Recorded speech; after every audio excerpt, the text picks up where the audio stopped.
नमस्कार। खेत खजाना में आपका स्वागत है। आज अक्टूबर की 13 तारीख है और दिन है शुक्रवार। आज वायदा बाजार के हिसाब से आज कारोबार का आखिरी दिन है और कल से वायदा बाजार के प्लेटफार्म 2 दिन बंद रहेंगे और उसके बाद सोमवार से फिर कार्य शुरू होगा।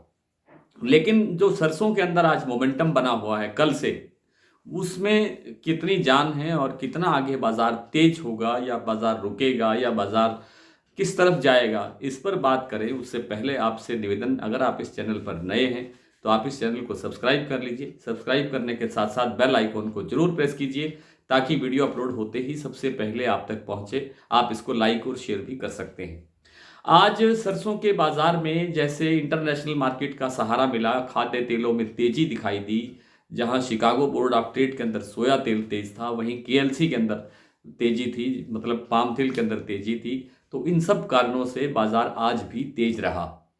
50 रुपए से लेकर के 100 रुपए तक का बाजार तेज हुआ और शाम के समय बाजार में फिर थोड़ी सी हल्की सी गिरावट दिखाई दी है।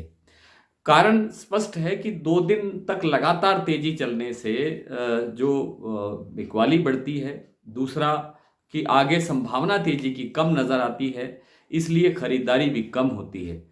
कम क्यों होती है या आगे मंदा क्यों नजर आता है, या मंदा ना कहें तो बाजार में ज़्यादा जोश नजर नहीं आ रहा, ये कहना चाहिए। तो इसका कारण है कि हमारे देश में जो विदेशी तेलों का जो स्टॉक है वो बहुत मजबूत है। उस कारण से, और न केवल यहाँ मजबूत है, मलेशिया का जो पाम तेल का जो स्टॉक है वो भी मजबूत है। इंडोनेशिया के पास भी बहुत सारा तेल का स्टॉक है। इन सब कारणों से जो है बाजार में बहुत बड़ी रैली, बहुत बड़ी तेजी आने की संभावना नहीं है। ये बात मैं बहुत सारे वीडियोस में आपको बता चुका हूं जब भी खाद्य तेलों की मैंने बात की है। और ये भी बताया है कि अब खरीदने का समय है और आगे जा करके ये प्रॉफिट देगा। तो वो समय भी आया है, अब आप इसको प्रॉफिट ले सकते हैं।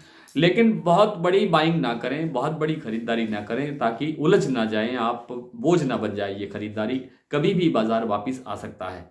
बहुत ज़्यादा गिरावट नहीं आएगी लेकिन बहुत ज़्यादा तेजी भी नहीं लगती है। सितंबर की अगर हम बात करें तो सितंबर में भारत का जो कुल खाद्य तेलों का आयात है वो 17.8% तक गिरा है। अकेले पाम तेल का जो आयात है वो 26% तक कमज़ोर हुआ है सितंबर में। लेकिन पिछले जो रिकॉर्ड हैं वो सारे तेजी के हैं, यानी बढ़त के हैं। विदेशी तेलों का आयात बहुत बढ़ा है पहले, अब घटा है क्योंकि पहले से स्टॉक बहुत है इसलिए तेल कम मंगवाया गया है। और अब चूंकि आज श्राद्ध पक्ष का कल अंतिम दिन है, कल अमावस्या है, और उसके बाद थोड़ा बहुत सुधार जो बन सकता है उसका कारण है घरेलू तेल की जो मांग है वो निकलने की संभावना है, क्योंकि आगे बड़ा त्यौहार है। सबसे पहले नवरात्र शुरू होगा, ये भी एक त्यौहार का पक्ष है, बड़े त्यौहार का पक्ष है। दुर्गाष्टमी आएगी, फिर दशमी आएगी, दशहरा जिसको कहते हैं। फिर आपका धनतेरस और दीपावली, बड़े त्यौहार तो है ही सामने। तो इनके लिए भी खरीदी होनी चाहिए। सरसों तेल में भी आज सरसों तेल 2.5 रुपये के आसपास प्रति किलो रुपये तेज हुआ है। जयपुर का भाव 1,052 रुपये पहुंच गया है। आपका कच्ची घानी का भाव और 1,042 रुपये पर है जो एक्सपेलर का भाव होता है। तो तेल की मांग में थोड़ा सा सुधार हुआ है, लेकिन ये उन विदेशी कारण से था। इसका घरेलू मांग से कुछ ज़्यादा बड़ा लेना देना नहीं है। थोड़ी बहुत किसी ने बाइंग की होगी, लेकिन आगे जो है इसकी जो डिमांड है वो बढ़नी चाहिए, मांग निकलनी चाहिए, इसलिए बाजार थोड़ा तेज हो सकता है। सरसों आज भरतपुर का बाजार मैंने दोपहर में बताया था कि करीब 80-82 रुपये तेज खुला है। 5560 रुपये के भाव पर खुला था। जयपुर का जो भाव 50 रुपये बढ़ करके 5,925 रुपये हो गया। दिल्ली और चरखी दादरी लाइन पर 100 रुपये की तेजी आई। 5550 का भाव 5650 रुपये हो गया। और जो प्लांट है आपका जो गोयल कोटा का प्लांट है, वहाँ 100 रुपये का भाव बढ़ा, 5850 रुपये का भाव हो गया।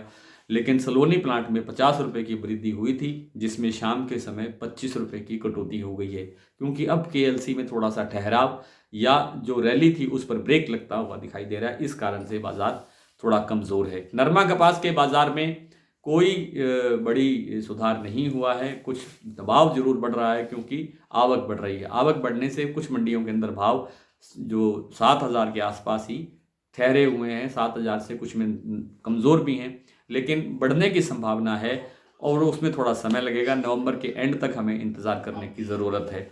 आइए कुछ मंडियों के भाव देख लेते हैं। आज सरसों के भाव जो जैसा मैंने बताया आपको कि सलोनी का भाव जो अब 25 रुपये टूटने के बाद है, वो कोटा का भाव रह गया 6300 रुपये, अलवर का भाव रह गया 6350 रुपये, दिग्नेर का भी भाव है 6350 रुपये और शमशाबाद का भाव रह गया है 6325 रुपये। सुबह ये 25 प्लस थे, आप इसको 25 प्लस करके आप देख सकते हैं। भरतपुर जैसा मैंने बताया 5560 रुपये, जयपुर 5925, अलवर 5600 रुपये, कोटा 5400 रुपये, सुमेरपुर 5550, गंगापुर 5580, खैरथल मंडी 5550, दिल्ली 5650, चरखी दादरी 5600, गोयल कोटा 5850, बीपी आगरा 6100, शारदा 6100, बरवाला 5400, हिसार 5400, मुरैना 5325, सिवानी मंडी 5525, नडबई 5658, खेरली मंडी 5630, बीकानेर 5150, नागौर 5250, टोंक मंडी 5505, निवई मंडी 5525, सिरसा 5250, अबोहर मंडी 4850, आदमपुर मंडी 5366, नौहर मंडी 5700 रुपये, जोधपुर 5500 रुपये और दीसा के अंदर भाव रहा दीसा गुजरात में 5025 रुपये। आज इतना ही, कल आपसे फिर मुलाकात होगी, तब तक के लिए नमस्कार।